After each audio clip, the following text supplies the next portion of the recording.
Good evening, everyone. Welcome to the February 9th Lebanon City Council meeting. Our first order of business will be the Pledge of Allegiance.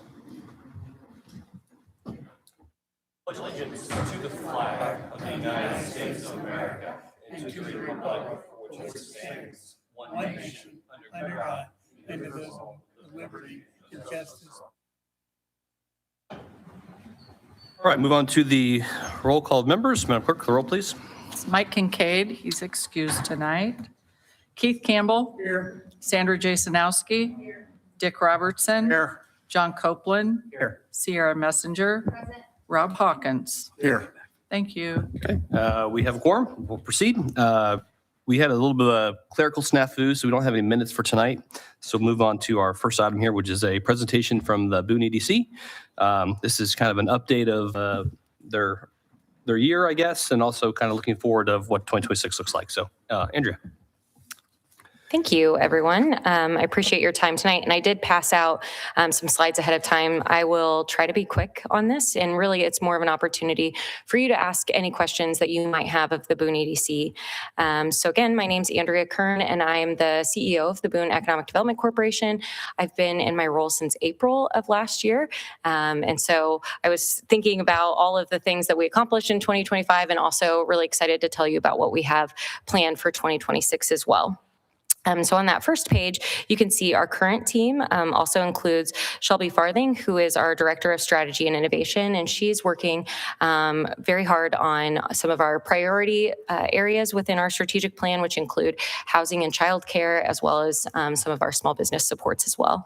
And then Kate Ferres, who is our Operations Manager and makes sure that everything continues to run smoothly on a day-to-day basis for our office as well. And then we have also recently hired a new team member who will be starting in March. So I'll be excited to share that at that time. Okay. So just kind of going over some of our economic development wins for 2025. You'll see on the next slide is our dashboard that we use to track this information, and just a little bit of education on what a lead is for the Economic Development Office is that is a lead that the Boone EDC receives directly is probably a higher quality lead. That's somebody, a business or a developer who's really set on locating in Boone County. And so you'll see that last year we had 23 leads. And so that's the point I always like to point out that, basically every other week we have a direct contact coming directly to our office and saying, please show us what you've got in Boone County. This is where we want to be. So I just think that's a really important point to show as well. And you can see also some other interesting statistics on there. We continue to see high growth within manufacturing, both light industrial and heavy industrial as well as those other areas on this slide as well.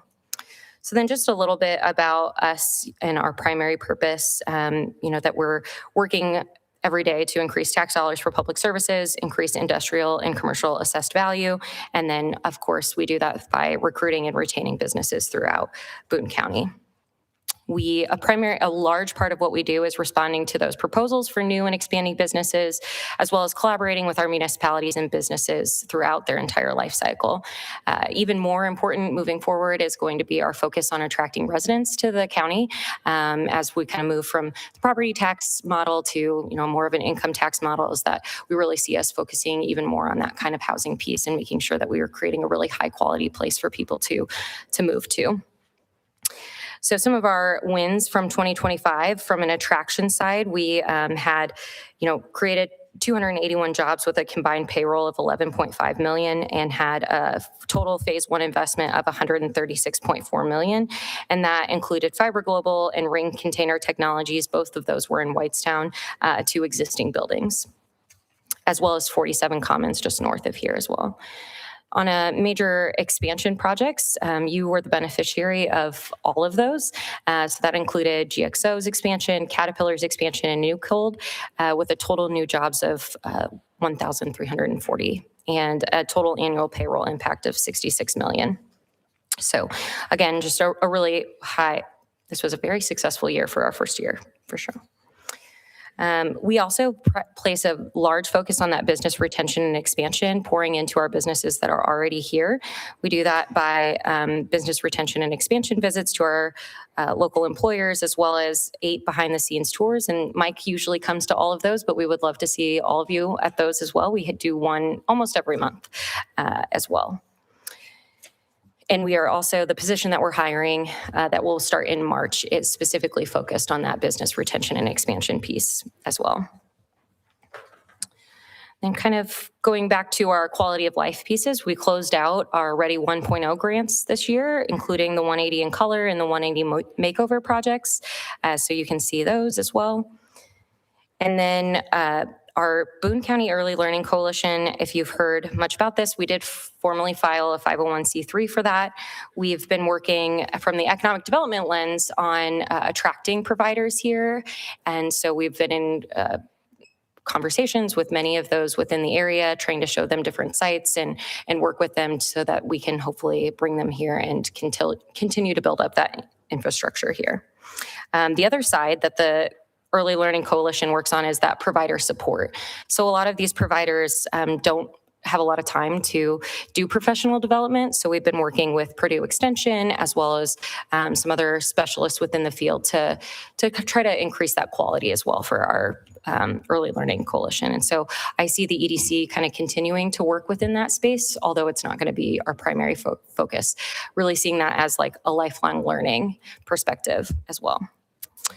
And then we also gave out 2 microloan grants in 2025, and those were to Pure Life Chiropractic in Zionsville and Rolling Dough Pizza Company in Advance as well.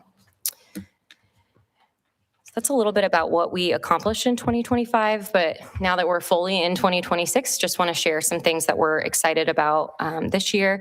We are currently undergoing a 3-year strategic plan for the next 3 years for the Boone EDC. We will be conducting a retail gap analysis using Esri data and Placer AI data for every municipality in Boone County, and we're doing that through a partnership with IU-SPIA, or the O'Neill School of Public Affairs. And then we are working with the Boone County Chamber as well as all 3 school corporations on working through the employment seal and career apprenticeship work that we're doing with them. So we'll have some exciting announcements about that this week that we're hopeful that program will just continue to get built out in the next year as well. And then something that's important to me is that we're not just offering value to our investors, but that we're a true quasi-public office, and that we have a lot of educational opportunities for the public as well, so that we can, talk about municipal finance and economic development and why it matters to them as well. And so we've got the Next Up educational series that we'll be doing throughout the whole year. We last week had Jim Higgins from LWG Advisors to our office and did a 5-hour workshop, and it was really great. We had municipal leaders from all across the county, as well as our school districts and libraries, and some people from the public as well. So and we also wanted to say thank you for your support in 2025, and we can look forward to continuing working with you in 2026. Thank you, Andrea. Any questions for Andrea from the council? Crawford United. My contact information is there too, so if you want to talk offline, I'm always happy to do that too. Thank you. Thank you so much. Appreciate all the hard work you guys do for Boone County as a whole. Okay, next up, we'll move on to old business. First item up here is ordinance 2026-01. This is an amendment to chapter 76 of our traffic schedule.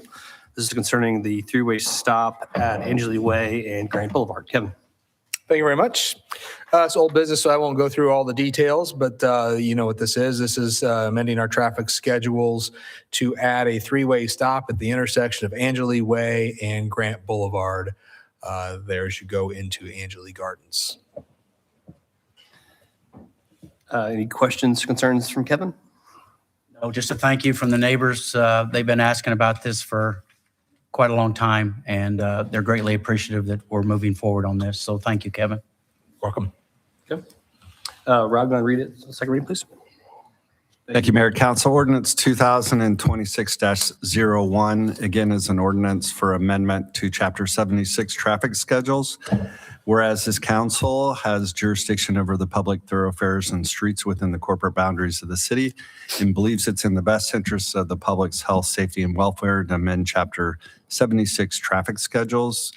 This council finds, as of the effective date of this ordinance, Chapter 76, Schedule 5, stop intersections of the city code shall be amended to include Grant Boulevard and Angeli Way always stop. The remaining portions of Chapter 76 of the city code is not affected by this ordinance, and this ordinance shall be in full force and effect in accordance with Indiana law. Rob, is there any public comment concerning ordinance 2026-01? Okay, seeing none, any final comments, discussion from council? Again, for the neighbors that have requested this, we appreciate going forward on this, Kevin.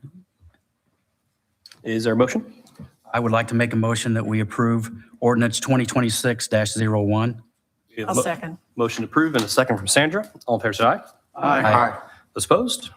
That is approved. Thank you, council. All right, next up, this is ordinance 2026-02. This is council to consider amended PUD ordinance for Hickory Junction. This is on second reading. Kevin, do you have this, or this is Ben's? He's not here today, but This is Ben's, and as you know, our last meeting was canceled due to the snow. I mean, I have a working knowledge of this, but I really wasn't prepared to give you a presentation on it this evening. But I do have his staff report here if you would like me to read any portion of this into the record, or happy to. yeah, I think if you can hit the highlights on that, that'd be just to kind of refresh everybody's mind on that since we've been a little while since we met. Yeah, so this is coming to you from the Plan Commission with a favorable review. This is Hickory Junction. Let's see. Essentially, this is to modify. Essentially, the modifications are primarily related to building setbacks. So I think when the project was originally envisioned, it was going to have a much more forward-facing sort of traditional neighborhood design where the buildings would be up on the street. But there are also other types of uses that would be allowed. And so what that part of the ordinance really creates a problem with is like, particularly if there's a gas station property that is getting ready to develop, seeking approvals, and essentially that lot, as a lot of the lots in the development, they have 4 street frontages. So effectively, the building would have to be within 20 feet of all 4 sides of the lot. That would create some impractical difficulties for how you access, how you park the facility, things of that nature. So this is essentially modifying those front yard setback requirements to more in keeping of what the development trends would be in the area. That was making them larger, right? Like from 20 to 25. They got an extra like 5 feet or something like that. And I think it was I think it's only in the commercial space. because I remember asking questions about that and they were going to be bigger, longer. Maybe I could read this paragraph into the record. Would that be okay? Yeah, that'll be fine. Okay. Hickory Junction Planned Unit Development Ordinance was adopted by the City Common Council at the regular meeting on March 28th, 2022.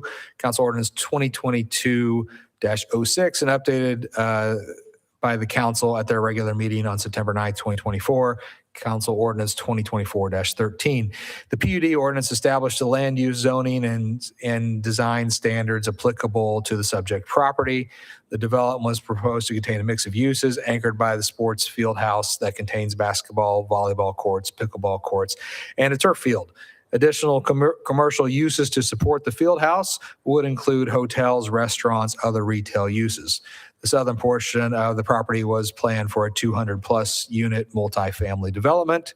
Since the adoption of the ordinance in 2022, Phase 1 infrastructure has been installed to support the field house and the multifamily uses, and Phase 2 infrastructure is currently underway. The field house and multi-use family projects, both completed construction in 2024 calendar year, is anticipated that the additional supporting uses will be under construction in 2026. In reviewing the current PUD, the PUD ordinance adopted in 2024, it was anticipated that there may be uses within the required front maximum building setback, particularly for outlots that in some cases have as many as 4 front yards, requiring the building to be constructed no more than 20 feet from every front property line when every lot line is considered a front would essentially be impossible. Staff has recently been reviewing site plans for the first project on one of the outlots. The lot has public roads on all 4 sides, thus every lot is considered a front yard, and the maximum front setback required has been impossible to accommodate. In order for this project to move forward in a timely fashion, the developer requested a variance from the 20-foot maximum front setback to allow for a more traditional outlot development concept with access provided around the building. It was anticipated that the ordinance would also need to be updated to reflect a more feasible approach to the front setback, thus the reason for the amendment to the PUD ordinance. Within the Hickory Junction development, there are outlots that would be expected to have slightly larger building setbacks to allow for adequate vehicular access around the building. But there are also internal commercial lots that would likely have minimal front setbacks to bring the building out towards the street to provide parking behind the building. To accommodate both lot types, the proposed amendment would eliminate the 20-foot maximum setback and replace it with no minimum front setback. This change would allow for flexibility necessary to accommodate all commercial lots within the development. And Kevin, any questions, discussion from council on that?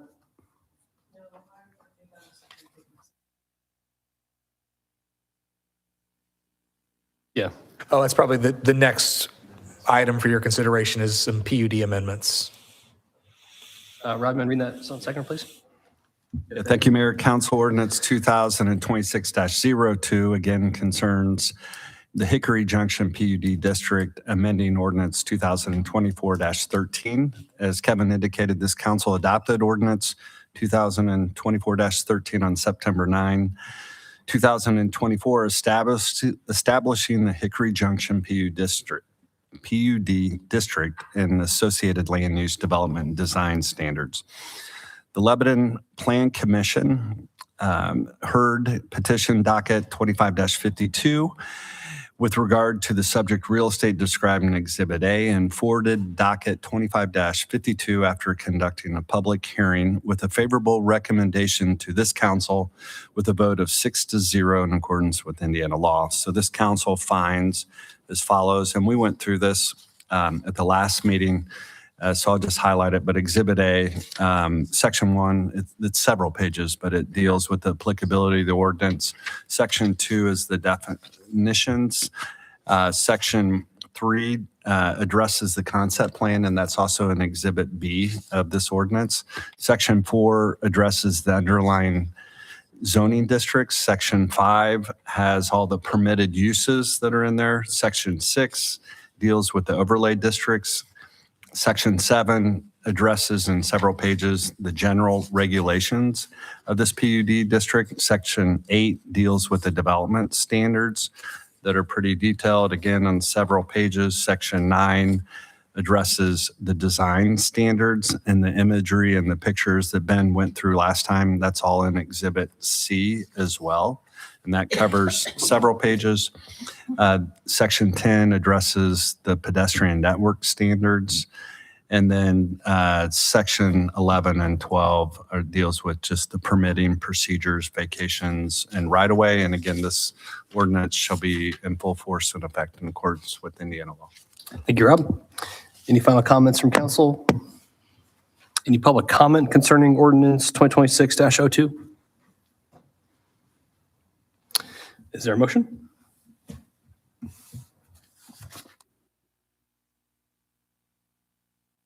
Motion to approve. Is there a second? Second from Rob. All in favor, say aye. Aye. Those opposed? That is approved. Thank you, council. Okay, next up, this is one you're talking about, Sandra, here. Ordinance 2026-03. Council to consider text amendments to the Unified Development Ordinance. This is also on second reading. Kevin, can you pinch hit again, or do you want to have? I'll do my best here to fill in for Ben on this one. Again, this Ben went over all these in detail with the text amendment changes, some of the tables that have changes. This is really just this is an effort to clean up some of the, I guess, inconsistencies and that we've seen with the applicability of our Unified Development Ordinance, which was adopted in early 2024. So it's one of these things as you begin to develop projects and run them through these approvals that you find things that work on paper, but in the real world sometimes are difficult to enact. So that's what these are. And how much detail you'd like me to go into, but there are revisions to Chapter 2.2, amendments to the residential building and garage setbacks.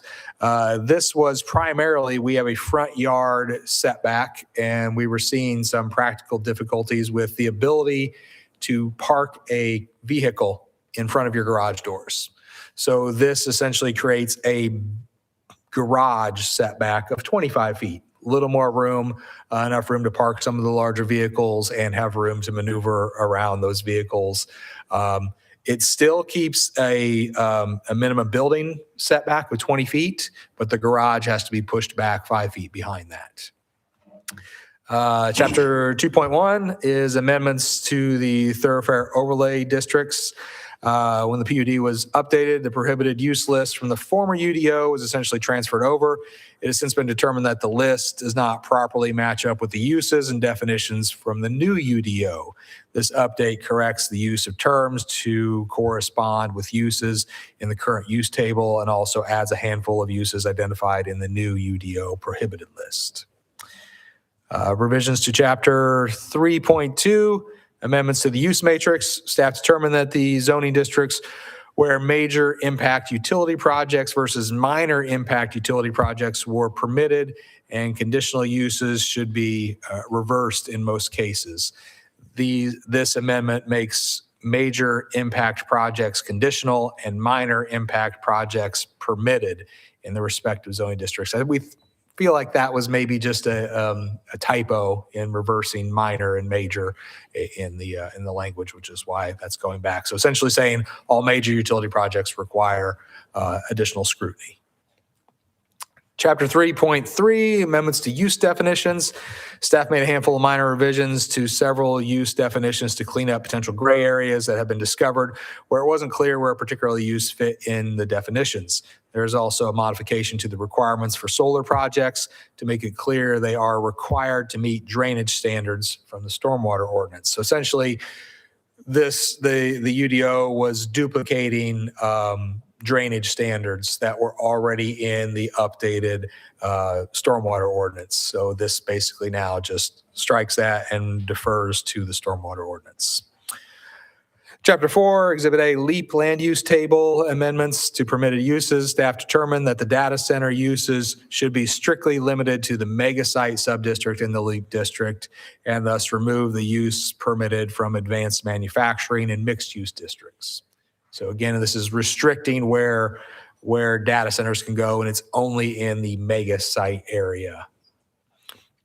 Chapter 5.1, 5.10, amendments to site visibility triangles. This is something I actually can speak of. We think there was just some typos in how these were figured.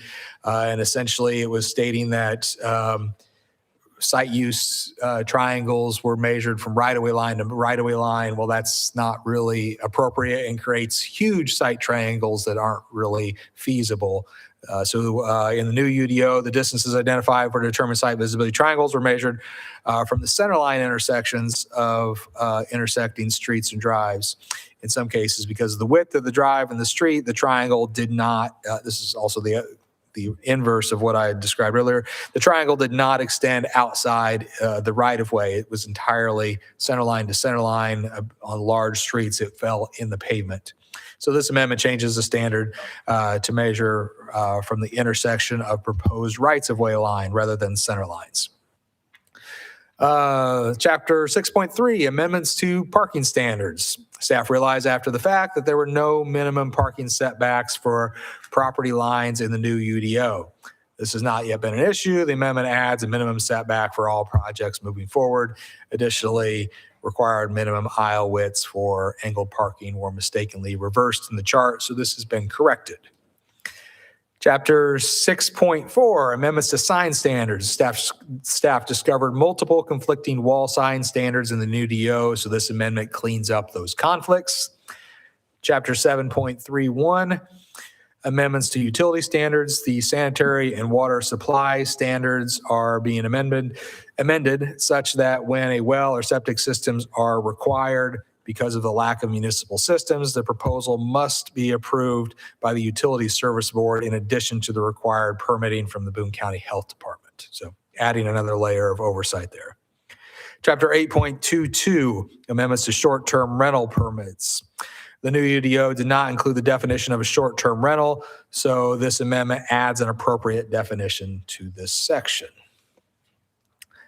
And that's it. So staff has presented all of this to you in the past. This also comes to you from the Plan Commission with a favorable recommendation. Thank you, Kevin. Any questions for Kevin from the council? No? Rob, can you read it, please? Thank you, Mayor. Council Ordinance 2026-03 again concerns an ordinance amending the text of the Unified Development Ordinance of the city. As Kevin indicated, the Lebanon Plan Commission conducted a public hearing on December 15, 2025, and by a vote of 6-0 sent a favorable recommendation to this council. So this council finds as follows, that it will amend the text of the Unified Development Ordinance, specifically chapters 2, 3, 4, 5, 6, and 8, all is described in Exhibit A. And in your packet, in Exhibit A, those are redlined and highlighted for you, and Kevin went through those as did Ben before. This ordinance shall be full force and effect upon passage and in accordance with Indiana law. Thank you, Rob. Is there any public comment concerning Ordinance 2026-03? Yes. Ma'am, if you have public comment, you come to the speak podium. Yep.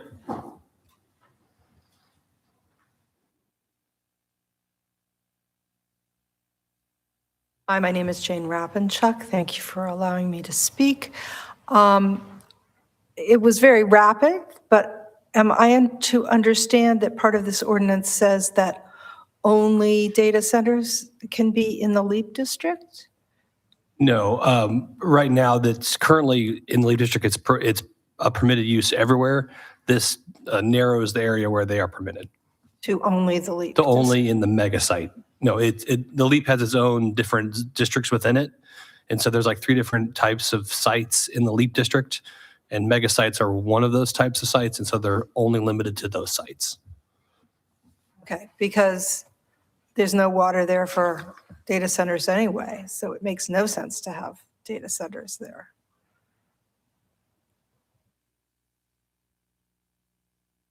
Thank you. Thank you for your comments. Any additional public comment? Okay. With that, any final discussion, comments from council? Is there a motion? Make a motion that we approve ordinance 2026-03. We have a motion to approve. Is there a second? Second. Second from Dick. All in favor, say aye. Aye. Those opposed? All right, that's approved. Thank you, council. All right, next up here, this is ordinance 2026-04. Sorry, Rob, but this is the ordinance that will not go through. In our last meeting, we talked about adding or changing the fee structure from the $30 to $50 for the golf cart permit. We didn't notice that change, so there needs to be a public notice to make any fee changes. So unfortunately, we have to hold this one for a 10-day notice for our next meeting. So Want to hear it again? well, we're not going to talk about it tonight. I just wanted to let you know. We mentioned that 10-day thing, but then the snow came and all of that. And that was the issue, that it was noticed up for our last meeting, and then because we didn't notice it again, that was the issue. So unfortunately, we have to hold that for our next meeting. So yeah, that's snow through wrenches and a couple things there. So is there a motion then to table ordinance 2026-04? Motion tables, there a second? I'll second. Second from Sandra. All in favor, say aye. Aye. Those opposed? All right, that's approved to table that. Again, Rob, sorry, we're not trying to delay it. I promise we are going to vote on it. It's just been, it's been a process. So is there any other old business before council before we move on to new business? Yeah, before we make final changes, yeah, so. I think we've hammered it out after our many meetings we had about it, so. All right, move on to new business then. First item up here is Resolution 2026-02. This is concerning an infrastructure agreement between the City of Lebanon and Orla LLC, also known as Meta. So Kevin, I'll have you introduce this. Thank you very much. We've been working for a number of weeks, months probably, on this agreement. This is an agreement between the city and the people at Orla LLC, better known as Project Domino, aka Meta. This outlines a number of infrastructure projects that are all related to road projects only. So this has nothing to do with anything but road projects. So these are road projects that, based on the amount of traffic that will be generated by the project in both its permanent state, but more importantly and more critically in its construction state, we felt as though we needed infrastructure improvements to accommodate that construction traffic. And the team at Orla feels as though these improvements are needed as well. This is why we're entering into this agreement, because they need these traffic improvements to accommodate the construction traffic that will be needed for the project. So there are a number of projects. I'll run these down. The first one is County Road 200 North from County Road 500 West to County Road 350 West. Essentially, this is a gravel road, and they will be required to, and they are agreeing to reconstruct that gravel cross-section to meet our city standards for commercial collectors and secondary arterials for those pavement standards. So it will be a full pavement reconstruction of that project, of that road segment. Again, County Road 200 North from 500 West to 350 West. There are portions of that road that are under the county's jurisdiction, so this agreement does envision that and does require them to accommodate any county-related permits and approvals as would be needed. And this agreement has been, we've been coordinating with the county on this agreement as we've developed this to this point. There's no right-of-way acquisition associated with that portion of the project. There's no widening. This is just to fortify the pavement cross-section to accommodate the increased traffic. The next couple projects are very similar. County Road 350 West from County Road 200 North up to US 52. Again, portions of that, this very southern end of it are gravel, but the majority of County Road 350 West is paved. But they will be reconstructing that entire pavement cross-section for that entire length from 200 North up to US 52. Same standards as before, meeting all of our current standards that were developed and approved in February of last year. And the subject, obviously, as well to permit requirements of the county, because there are portions of that road segment that are under the county's jurisdiction. No widening, no right-of-way acquisitions, just a reconstruction of the pavement. The next project, again, similar scope of work, County Road 400 North from County Road 350 West to US 52. Again, just reconstructing that pavement in its current condition. Bless you. Also subject to all the standards I've mentioned on the previous projects, as well as subject to the county's permitting requirements. The last project then, so all three of those are essentially identical in scope, just in different locations. This project is the construction of a new road. This is the construction of County Road 200 West from State Road 32 up to what will eventually become Old US 52 once the new interchange is constructed and partially opened later this year and then finally opened in 2027. So County Road 200 West is envisioned to be a 4-lane divided roadway with a center median with trails on both sides. And this project would include the design and permitting of that entire project. However, only the outer 2 lanes, in addition to curbs and trails, lighting, all the drainage infrastructure would be built. The inner 2 lanes and the inner median would be left for a later date as traffic volumes increase and demand that. But this is also subject to a traffic impact study that is currently being performed that may dictate additional improvements, say those inner 2 lanes. This traffic study would also envision that it would outline intersection improvements, signals, roundabouts, turn lanes, things like that. So this is putting first things first and saying these are the projects that will be built, but additional study is warranted to determine exactly some of the details of those. And that also outlines this traffic study and envisions that there will be a second agreement, a second MOU that will further outline those details as that traffic study is completed. It covers right-of-way acquisitions. The primary right-of-way acquisition is just for that 200 West project. All that right-of-way is under the control of the IEDC, and they have been a party to reviewing this agreement and have already agreed for the donation of that right-of-way. In addition, this also states that during this construction period, during their construction period of their project on their site, they will be responsible for repairing any damages that are caused to all these roads or adjacent roads.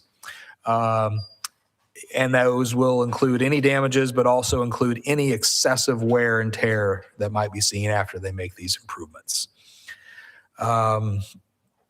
I think that's the details on the technical scope of it. Rob, did I miss anything you'd want me to cover? And I'll turn it over to you for the legal side. A couple of questions for you, Kevin, before we move on. So start off the bat. So who's paying for the improvements? Thank you. Did not mention that. These 100% are being paid by Orla LLC. There is no cost to the city or anybody else, any other municipal entity. And then what if we don't have this agreement? I don't want to think about that because, to be honest, our current transportation system cannot accommodate this traffic. So we need these improvements to be able to accommodate that. If we don't have this agreement, those are all public streets. Those are all public roads. I can't necessarily stop anybody from driving down those roads, whether that be you, a member of the audience, or a member of the Orla construction team. So without this, we would be left, the citizens would be left, the taxpayers would be left to handle the wear and tear and destruction of those roads. And to be honest, I don't think that's hyperbole. These roads were never built for that kind of construction traffic, that kind of weight. So these roads would be destroyed by those efforts, and we would have to bear that cost for reconstruction. With respect to 200 West, that's an entirely new road. Again, really there to accommodate the increased construction traffic and provide for a new inlet and outlet into the site that doesn't exist today. It also connects, 52 to 32. So kind of essentially creating a western bypass that we've talked about for years. I'm glad you mentioned that. That's very important. It's been something that we have studied, the county has studied. It's in both of our thoroughfare plans. We've always envisioned creating a western bypass for the interstate. We just saw it last week with accidents in the snowy conditions caused the interstate to be shut down. And when all that traffic is put onto our local system, it doesn't have the capacity to accommodate it. So this creates a western bypass that will help to alleviate those concerns. Thank you. Any other questions for Kevin from council? John? These are just roads you're talking about, right? Not utilities or anything like that, just the roads? These are just roads, no Okay. other utilities. I guess I should say that 200 West, I mentioned all pavements, curbs, pathways. It also includes lighting and landscaping. So there will be an electric portion to that road construction project that will light the road, but no water, no sewer, no other utility projects are proposed at this And agreement. then I guess my last question would be on the road repair. If there's damage on county roads, they will just supplement or fund the county highway to have those fixed? If there's damage on I those think roads? that this agreement would envision that contractor would, the Orla LLC group, their contractors would be responsible for going out and making those repairs. But it does give some parameters to how quickly they need to make those repairs. I believe it's within 7 days of written notice. And if they do not, then the city and or county would have the ability to make those repairs and send Orla LLC, an invoice for said costs. Thank you. Sandra, your question? Yeah, I'm just kind of elaborating on that. So any of the roads out there in that area, if they are messed up or whatever, damaged, whatever, then Meta's going to take care of that. That's what this agreement outlines. When you say any, this specifically outlines the roads I mentioned and then says also adjacent, the repair responsibility expands to adjacent transportation systems is the word used. So the drivers then know not to go on the other roads. Exactly. And the discussion that we have had with the Orla team is that if needed, they will place personnel at intersections along these roads to make sure that construction traffic stays on the designated roads. Any additional questions? Okay. Rob, you mind reading the resolution, please? Thank you, Mayor. Council Resolution 2026-02 is a resolution of this council approving an infrastructure agreement by and between the City of Lebanon and Orla LLC. Orla LLC is defined as the developer. It owns approximately 1,437 acres, real property located within city's LEAP district. That's all set forth in Exhibit A. As this council recalls, in 2024, the council approved both the real property incentive and personal property incentive.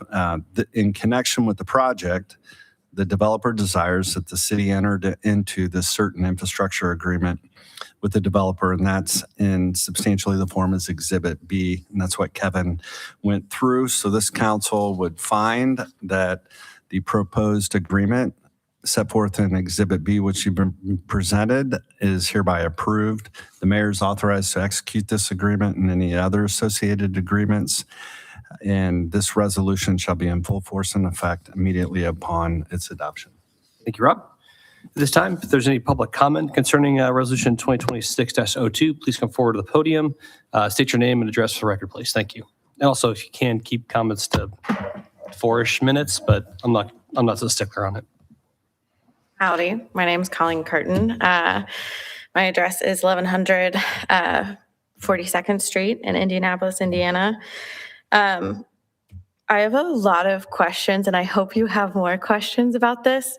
I think you have a data center problem, and I think I have a water problem, and I think those are the same things. And I know that you're talking about roads, but you're talking about roads that will be the roads that Meta brings giant hundreds of diesel generators into your communities. Fathomably, some of you have children and grandkids who go to school in this community. They're going to run those diesel generators. That is going to have an impact on your air. I believe that the water that is sent back to my community will have an impact on a really beautiful wetland, on a reservoir, on my drinking water. I'm your neighbor. I live just down the way. I would really ask you to pause and think about this and seriously consider saying no. They might have been able to pull the wool over the eyes of your predecessors, but fathomably, some of you are new to this council. And I think that you, if not for your own neighbors and community here, certainly for your surrounding neighbors, have an ethical and moral obligation to slow this train down and to think seriously about what you're getting your community into and what you're getting my community into. Thank you for your comments. Just public comment.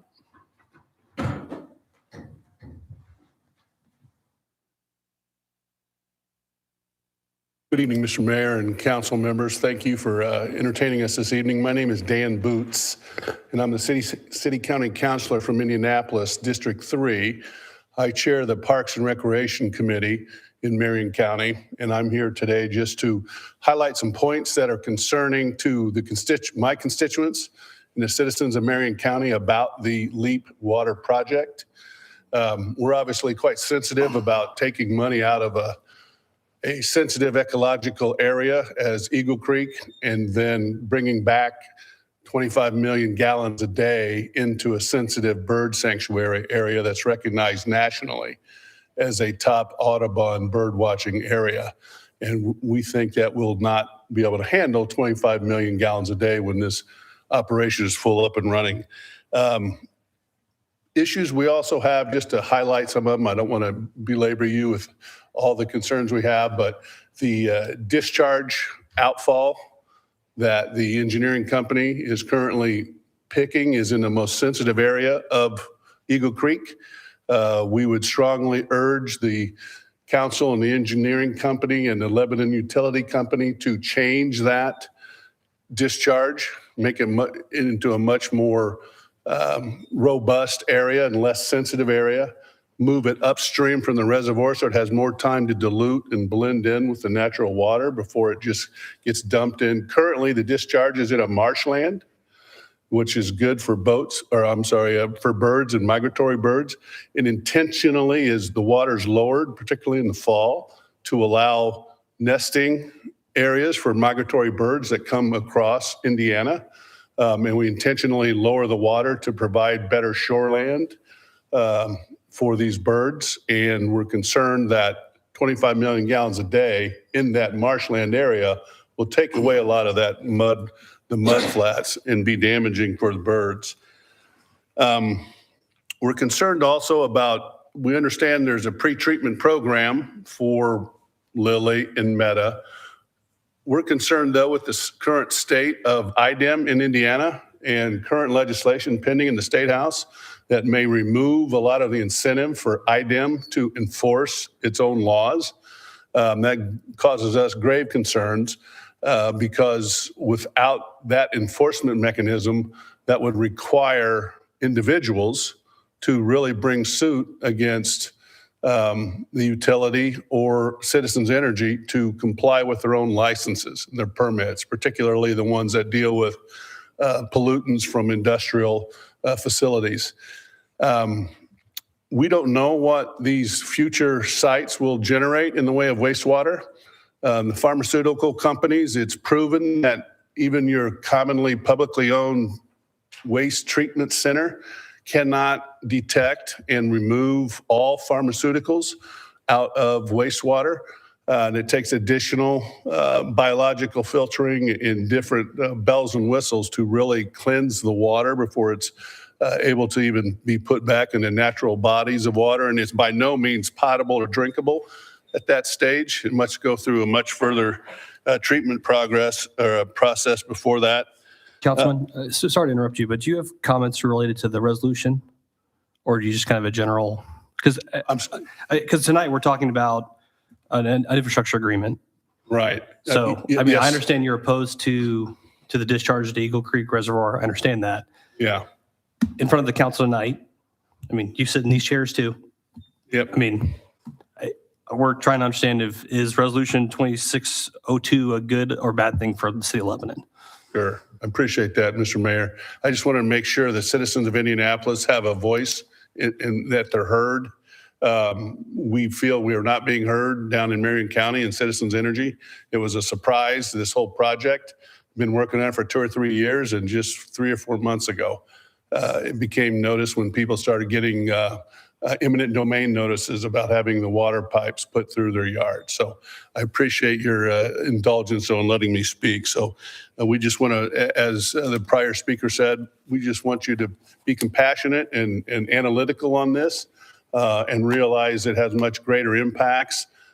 And taking the water from 25 miles, bringing it up back and forth, we don't think is the best use of any resources. Thank you. Thank you for your comment, sir. Thank you. Additional public comment?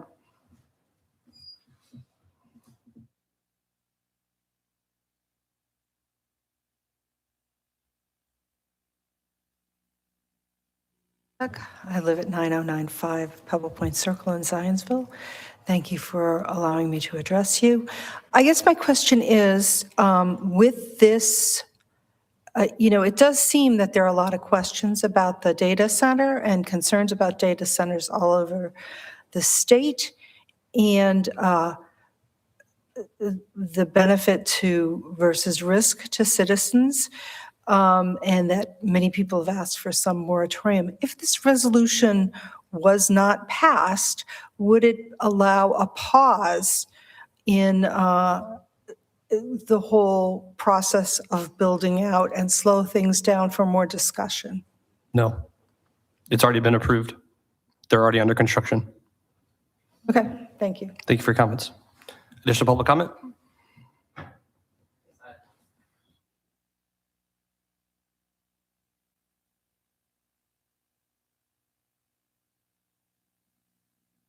Hi, I'm Jack Bennett. I'm a Lebanon resident for 7 years now. And like everyone who spoke so far, I have a lot of concerns and questions about the LEAP project and the Meta data center specifically. One question I do have specifically is if it's been approved so far and construction is starting to begin, why is that when there's not been an anti-degradation study that's been fully published and approved yet? What kind of study? I'm sorry. Anti-degradation study or any environmental impact study, period. So from a city perspective, we review uses and construction. The anti-deg permit is a IDEM process through the utilities. So those are separate. So you can get your, yep. I watched the, where you spoke at the Board of Work, or no, excuse me, the utility meeting, and they said that they have that study done in about a week or two. They're going to publish it. I think, don't quote me on that, but. They'll be submitting it to items. Yeah, it's submitting it to IDEM in the next week or two. So that's the update that the utilities and the people working with them gave at their last meeting. So that's the last update I got. I don't know if anybody else had one, but they said in the next week or two, we should know, so. Gotcha. Do you know where that will be available when it's available? We have our own portal and that we post all those documents on. It'd be on the utilities, has a specific page just for this project. And then also I believe Citizens also has a kind of a document or page on this as well. And then I believe IDEM also has a portal as well. You can get it on there as well. Did I miss anything, Kevin? That sounds right? Yeah. Gotcha. Thank you. Any other comments? Thanks, sir. Additional public comment?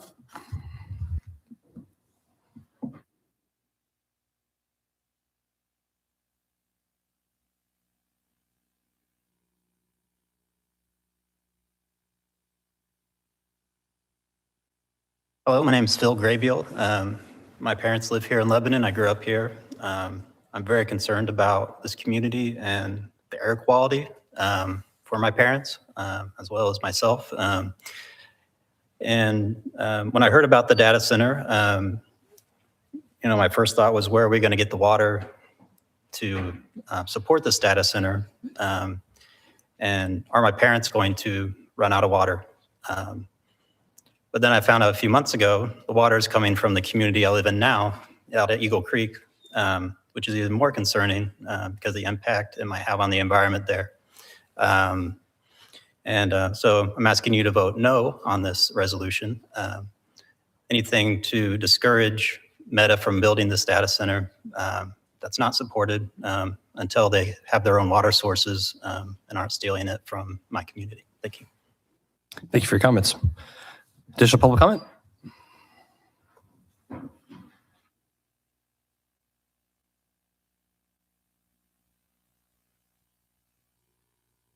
Hello, my name is Sarah Goss. I live 2 miles south of the Meta project in Trotwood Farms. And I am concerned about the water, but I recognize that that's not what you're voting on right now. I want to talk about a couple of things. You did mention landscaping in the road being approved. Yeah. I want to ask if you can make those native plants so that we have some butterflies and bees still able to survive through some of this smog. And then also I want to ask if we can have lower lighting. I know you mentioned that there's going to be some lighting on the road, concerned about light pollution from this project, as well as air pollution and water pollution. But since that's what we're voting on tonight, maybe we can put some native plants in the landscape. And Kevin can touch on that, but typically when we do, so we have a similar agreement on State Road 32 where they're rebuilding that. And I believe we're including native species as that's what's being included in those. So yeah, we are. That's good to hear. Yep. Thank you. Thank you for your comments. Speak to that, yes, we are planting native prairie plants along State Road 32. We don't have a design for 200 West yet, but it would serve to say that we would use the same planting scheme. And then all lighting in the LEAP district has adopted dark skies initiatives. Thank you. Additional public comment? Hi, my name is Jenny Jenkins. I live at 1730 South, 950 East in Zionsville, so I'm also a Boone County resident. And my question to you is, what is the rush? Water infrastructure decisions outlive political terms, economic cycles, and individual companies, even massive ones like Meta. So I'm asking that before you pass this agreement and it becomes permanent infrastructure, that full modeling, future cost liability, and quantity and quality protections be conducted if they haven't already, made public, and independently reviewed. In addition, I hope that Lebanon and Boone County will be the kind of neighbors that you would like to be, that you would like your surrounding neighbors to be to you, and listen to the voices that are outside of your community who will also be impacted. Thank you. Thank you for your comments. Additional public comment?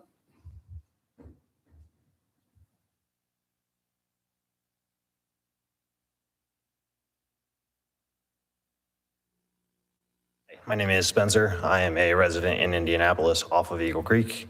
Really, my question comes down to the water again. Eagle Creek is already on the impaired waters list for E. coli.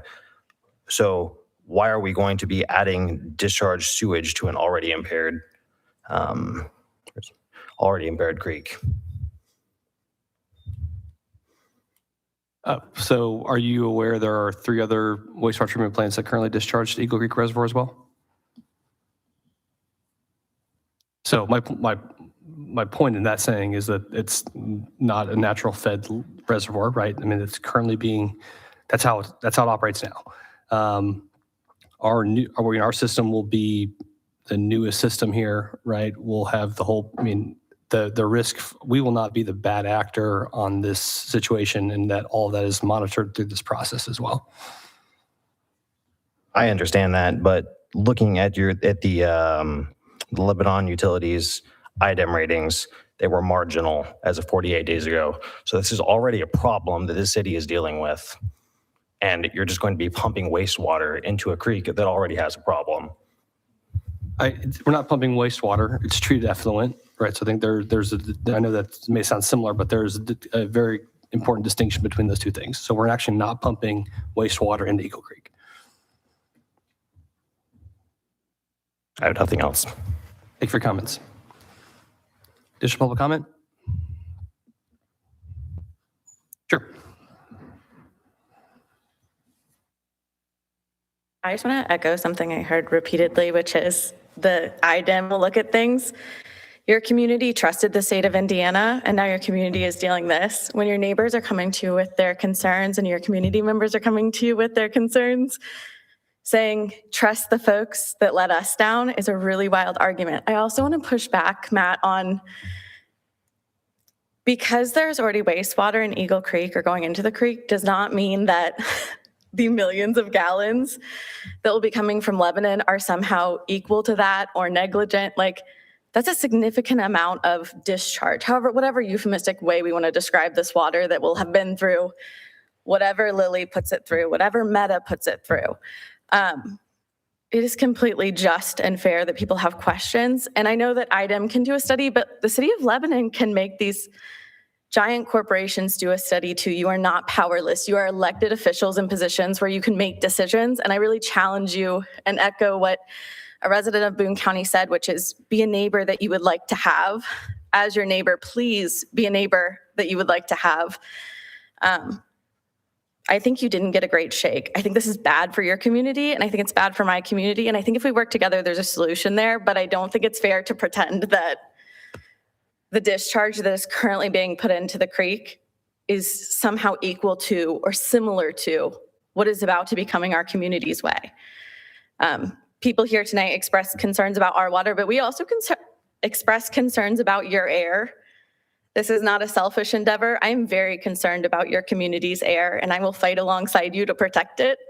I'm asking you to fight alongside us to protect our water. And you can ask questions. This road project doesn't have to go through right away. You can slow this down and make sure that even if someone put you in a bad situation, you're doing what you can to protect your residents and your neighbors. Thank you for your comments. As we talked about earlier, I mean, I understand the passion. I understand the concerns you have. Tonight, we're talking about approving an infrastructure agreement between the city, right? And she said, do we need to, we're not talking about the utility side of it. We're not talking about, whether we either approve or don't approve this road project, right? So the question is, do we want to approve the agreement that says they will rebuild the roads and maintain the roads and keep them, improve the system that we have? Or do we want to let them fall apart? That really is the question the council has tonight. So I understand, like I said, I understand the passion. I appreciate the comments of you guys driving up to talk to us about it. But that's really not what we're talking about tonight. So is there any comments or questions from council? I just want to make a comment. I know I spoke with some individuals from Lebanon Utilities, and they're supposed to be coming and giving us a presentation here shortly. I don't know the date of that presentation yet. I'm hoping it's going to be soon. I'm assuming it'll probably be after that degradation report comes back. But I think we all are still waiting on a lot of information, so it's hard. Because we're still waiting on different studies and stuff to come back. So I do urge you guys to come if we are when they do come and give us a full presentation and go to educate everybody. I think it's great for everybody to come, and that way everybody can ask questions and hopefully everybody can be on the same page with that. Because I know change and stuff can be really scary, and it's a big deal what we're dealing with. So these are really big decisions. So I definitely love that everybody is here. And I think that you guys are asking really good questions. And I'm hoping we can get some really good answers when they come in and give with the presentations to all of us. So I'm assuming they'll have some kind of like Q&A as well. I know the utility board is going to be getting a presentation as well. They got it on their January meeting. A January meeting, okay. Yep. And then the presentation's also been given to the Eagle Creek Reservoir Advisory Board. They just had that, last week? Yeah, and then they'll also be presenting it, I think, at the Protect Pike Township meeting tomorrow night as well. Okay. So, I'm not sure if anybody had made it to this meeting. Sorry, I just came back from a maternity leave, so you have to apologize. I did miss that last meeting in January when they gave that presentation. But yes, I definitely think it's great that everybody's asking questions because that's how we make things better.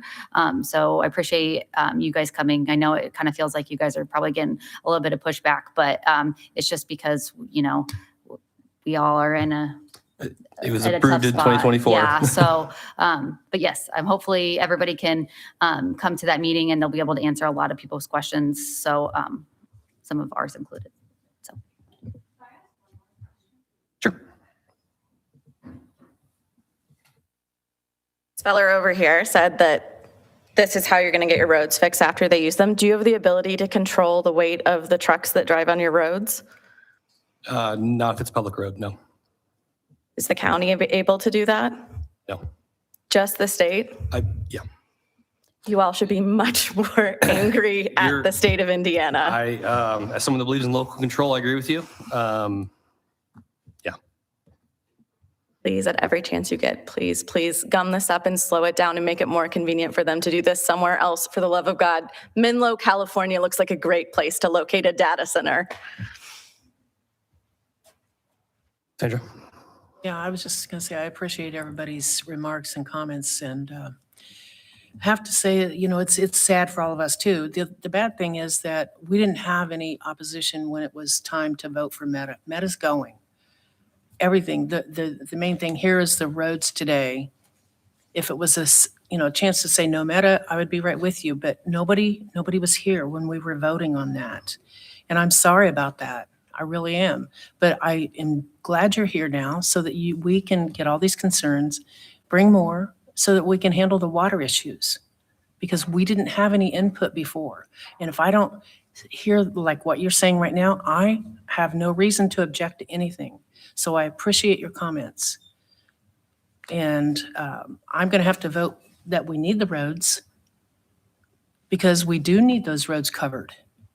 But that's all I can say, and I'm sorry. Any other comments from council? All right. Is there a motion? All right, make a motion that we approve resolution 2026-02, please. Motion to approve. Is there a second? Second from Rob. All in favor, say aye. Aye. Those opposed? That's approved. Thank you, council. That concludes what I have for new business. Anything from council? That was mistaken. Yeah, Kevin, if you want to just, yeah, sorry. My mistake in coordinating that presentation.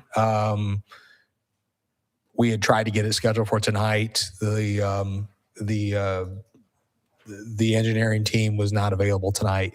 We had agreed that they would come at the next meeting. So you'll see them in 2 weeks. So happy to report we've got a really robust schedule and study that they put together in looking at an exhaustive inventory of our street lighting system, as well as layering that with accident data, 911 calls, all this information to try to say these are the areas of the city where we need the most investments for street lighting. So they're going to make this presentation in 2 weeks to you.